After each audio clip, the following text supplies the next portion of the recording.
তো হ্যালো বন্ধুরা, আপনারা সবাই কেমন আছেন? আশা করছি সবাই ভালো আছেন। তো আজকে আমি যে রেসিপিটা বানিয়েছি মাটন কষা, তো এরকম একটা মাটন কষা বানানোর জন্য যদি বা আপনারা ইচ্ছুক তো অবশ্যই ভিডিওটি লাস্ট অবধি দেখতে থাকো।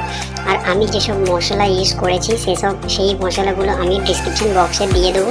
তো খুবই একটা দারুণ রেসিপি বানিয়েছি। তো অবশ্যই যদি ভিডিওটি ভালো লাগে তো অবশ্যই একটি লাইক করবে আর পাশে থাকা বেল আইকনটি প্রেস করে অবশ্যই চ্যানেলটিকে সাবস্ক্রাইব করে রাখবে বন্ধুরা।